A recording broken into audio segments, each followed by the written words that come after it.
अजीज़ दोस्तों नमस्कार। अजीज़ दोस्तों, मेरी तकलीफ़ में कोई कमी हुई नहीं है और मैं इंतहाई अपनी ज़िंदगी के सबसे बुरे दौर से गुज़र रहा हूँ। और अब मेरी अपॉइंटमेंट है आज प्राइवेट यूरोलॉजी से। यहाँ पे प्राइवेट ट्रीटमेंट बहुत महंगा है और इसलिए मजबूर हो के मैंने गो फंड की अपील की है ताकि मुझे मेरे भारतीय परिवार जो सपोर्ट कर सकें। तो गो फंड की अपील के लिए अक्सर लोग इंडिया से ये कहते हैं कि इंडिया से गो फंड चलता नहीं है, तो गूगल पे के ज़रिए आप गो फंड कर सकते हैं। और गो फंड गूगल पे के ज़रिए इंडिया से 637 या ऐसा ही कुछ 650 रुपये तक कर सकते हैं आप। तो वो एक पॉसिबिलिटी है। मेरे पास यूपीआई है नहीं क्योंकि मैं इंडियन नेशनल नहीं हूँ, तो मेरे लिए यूपीआई लेना मुश्किल है। तो अगर आप में से कोई भी सपोर्ट कर सके तो आपके पास ऑप्शंस हैं गो फंड के, पेपाल के। अगर आप यूके से हैं तो आप मुझे ईमेल करें, मैं आपको अपनी बैंक डिटेल्स भेज दूंगा। तो प्लीज़ सपोर्ट मी ताकि मैं अपने जीवन कुछ दिन और बढ़ा सकूं और मैं अपनी ये जंग लड़ता रहूं। मुझे अब नज़र आ रहा है कि मैं अपनी इस जंग में कामयाब हो जाऊंगा और जल्द पाकिस्तान का हिसाब किताब होते मैं देख सकूंगा। इससे पहले मरना मेरे लिए मुश्किल होगा। तो प्लीज़ सपोर्ट मी। अज़ीज़ दोस्तों, हामिद मीर साहब के एक प्रोग्राम में गुलाम अहमद बिलोर ने अभी एक बताया एक बात कि उन्होंने एक किताब लिखी थी बहुत पहले और उसमें बताया कि बॉलीवुड के सुपरस्टार शाहरुख खान के फादर बाचा खान, खान अब्दुल गफ्फार खान के साथी थे। लेकिन खान कयूम जो कि बाद में पाकिस्तान में केपी के चीफ मिनिस्टर बने थे, उन्होंने शाहरुख खान के फादर को और रिश्तेदारों को जेल में डाल दिया था, जिसकी वजह से मजबूर हो के शाहरुख के फादर माइग्रेट कर गए थे भारत। और शाहरुख के फादर अगर माइग्रेट ना करते तो आज शाहरुख खान पिशावर के बाज़ारों में चाय की केतली लेके चाय बेच रहे होते। Lucky Shahrukh Khan that you migrated from Pakistan to India, your father, and I am unlucky that my father migrated from India to Pakistan. ये फ़र्क है। मैं इसको इजीली इस टर्म में कहूँगा कि मेरे फादर ने जन्नत से जहन्नम की तरफ माइग्रेट किया और शाहरुख के फादर ने जहन्नम से जन्नत की तरफ माइग्रेट किया।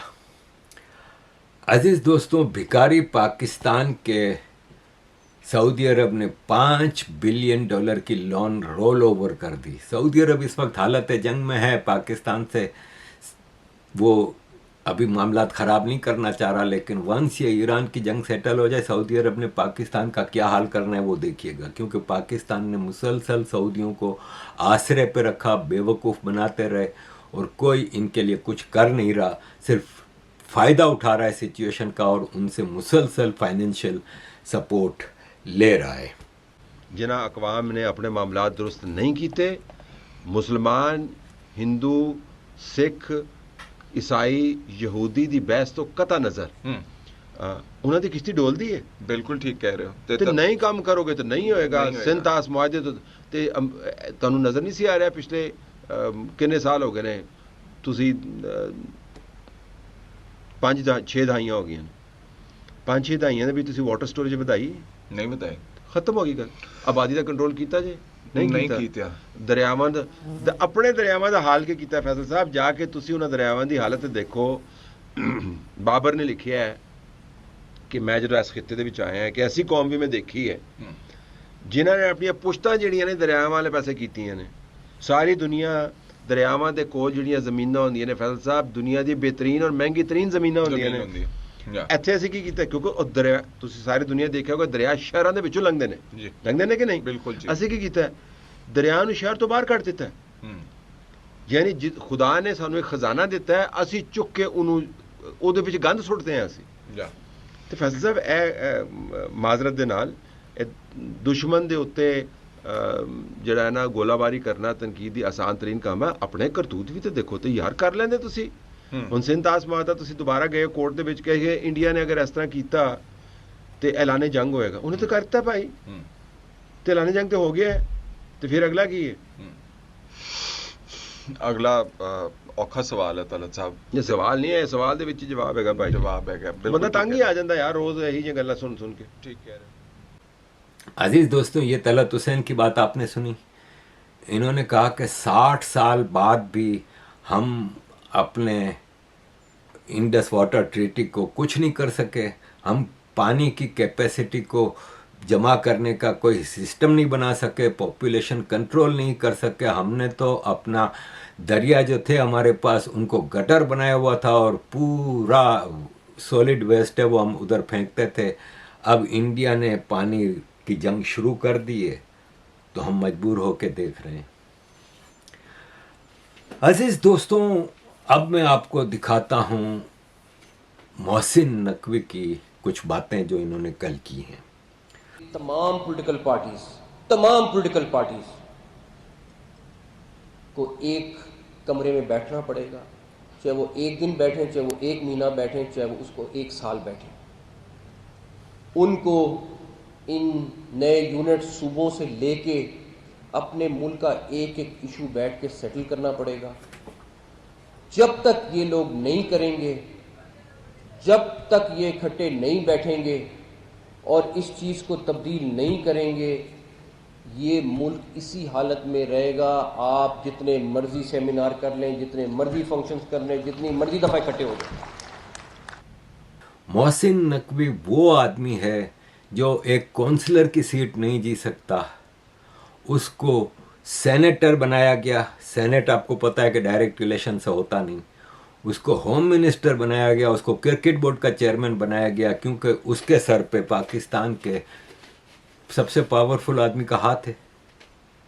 अब ये क्या कह रहा है कि हमारा सिस्टम कोलैप्स कर चुका है, हमें एक कमरे में सब पार्टियों को बंद होना होगा और डिसाइड करना होगा, चाहे उसमें एक दिन लगे, एक साल लगे, लेकिन सबको फैसला करना होगा कि अब नया सिस्टम क्या हो। मैं इस अनइलेक्टेड चोर को ये पूछना चाहता हूँ कि जिस एक कमरे की बात कर रहे हो वो नेशनल असेंबली है, जिसमें सारी पॉलिटिकल पार्टियाँ मौजूद हैं और पिछले 70-80 साल से वो इस कमरे में बंद हैं, लेकिन वो क्या फैसला करेंगे जब उनको फैसला करने की कोई इजाज़त नहीं है, जब उनके हाथ में फैसला करने की कोई पावर नहीं है। तो तुम कह रहे हो कि वो फैसला करें। तो अल्लाह ताला ने आपको एक ब्लेसिंग दी है, एक बंदा आपके लिए इतनी बड़ी बड़ी अपॉर्चुनिटीज़ लेके आ रहा है, उस ला के इस प्लेट में रख दी है। और सबसे बड़ा क्रेडिट उस शख्स को जाता है कि वो कोई रेड लाइन है जो क्रॉस नहीं करना चाहता। वो कहता है कि नहीं, इसी सिस्टम में हो और ठीक हो। फिर अपने मोहसिन यानी इनके जो गॉडफादर हैं जनरल आसिम मुनीर उसकी तारीफ करते हैं कि देखें आपको अल्लाह ने एक ऐसा बंदा दिया है जो आपके लिए सब कुछ कर रहा है और रेड लाइन क्रॉस नहीं की। उसने कौन सी रेड लाइन छोड़ी है भाई? उसने पाकिस्तान में कौन सी रेड लाइन छोड़ी है? उसने इतनी लाशें बिछाई हैं बलूचिस्तान में, केपी में, कश्मीर में कि इसकी गिनती भी नहीं है कोई। उसने कौन सी रेड लाइन छोड़ी है कि तुम कह रहे हो वो रेड लाइन नहीं क्रॉस कर रहा? उसने सारी हदें पार कर दी हैं।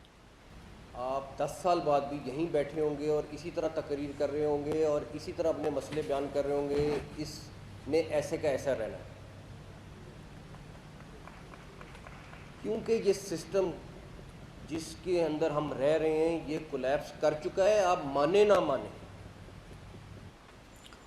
और पाकिस्तान में पॉलिटिशियंस को कोई पावर नहीं है, सारे फैसले तो वो कर रहा है एक आदमी।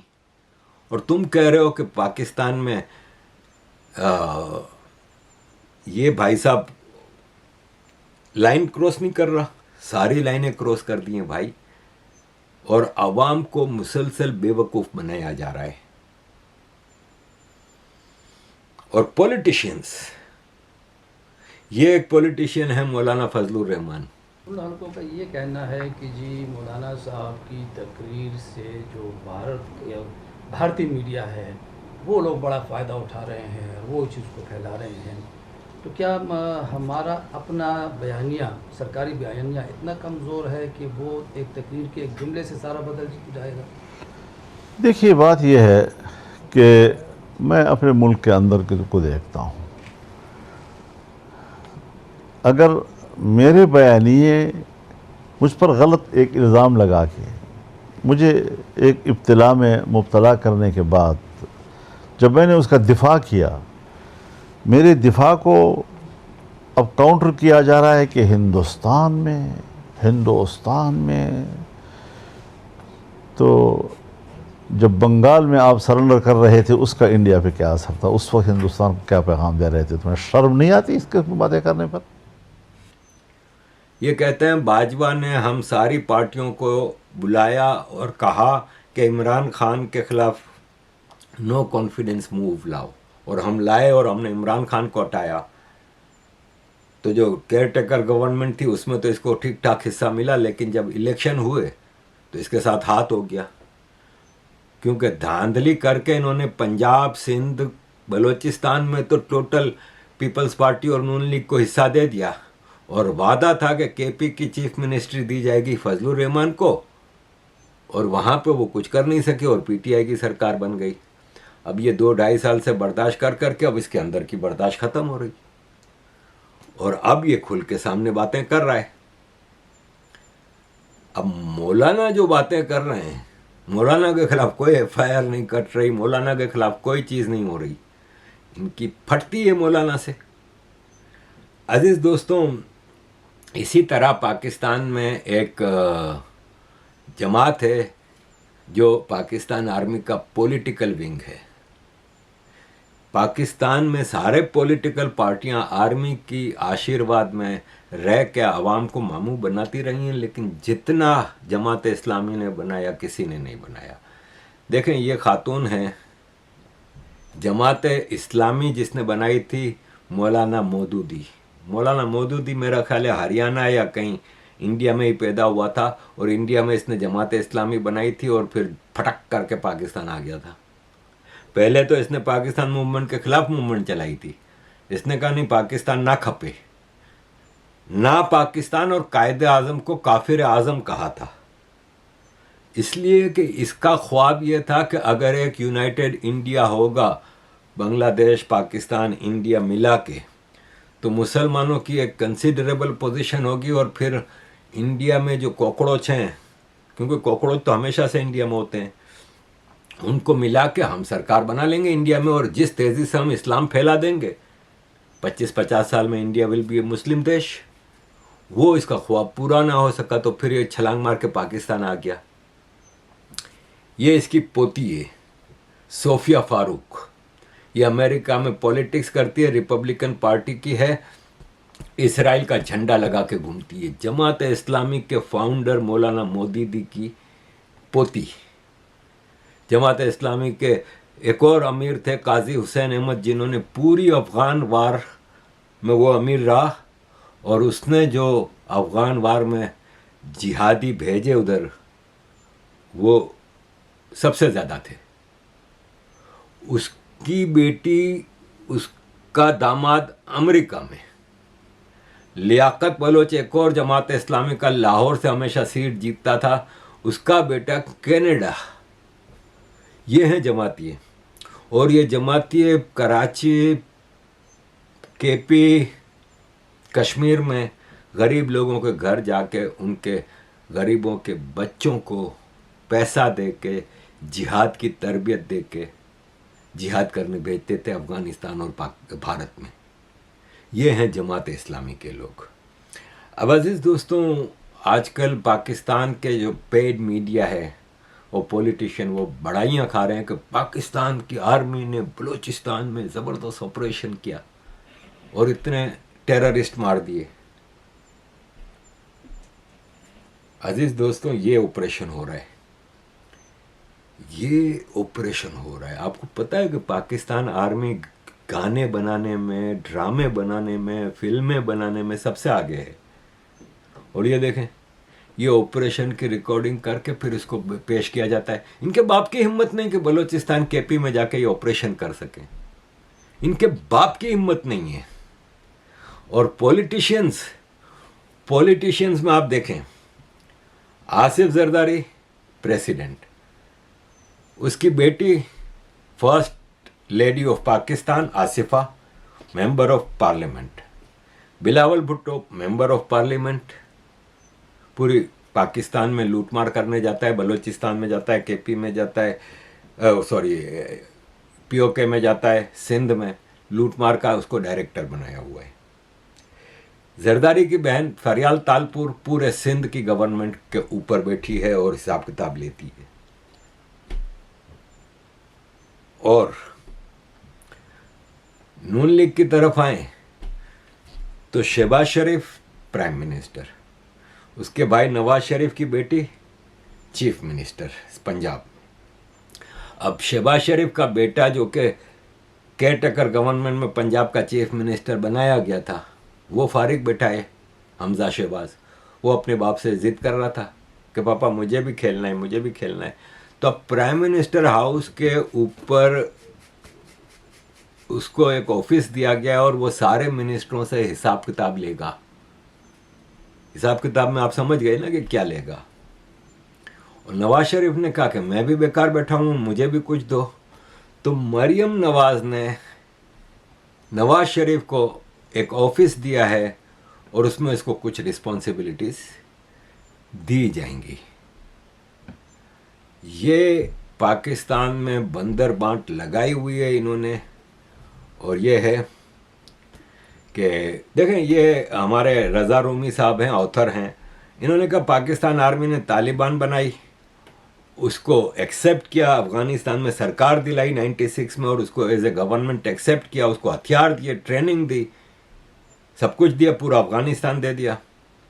40 साल हम उन पे मेहनत करते रहे। आज वो हम कह रहे हैं हमारे सबसे बड़े दुश्मन, हम कह रहे हैं ये इंडियन प्रॉक्सी हो गई है। यही चीज़ हम कश्मीर में इतने सालों से इन्वेस्टमेंट करते रहे, मेहनत करते रहे, आज कश्मीर में भी हम कहते हैं कि अजीज़ दोस्तों, इस पॉलिटिकल गवर्नमेंट की बेगैरती की इंतहा देखें कि स्पेन के जंगलों में आग लगी है, उस पर शहबाज शरीफ ट्वीट करते हैं कि मेरा दिल खून के आंसू रो रहा है कि स्पेन में और फ्रांस के जंगलों में आग लगी है। कश्मीर में दर्जनों कश्मीरियों को मार दिया, एक ट्वीट नहीं कर रहा।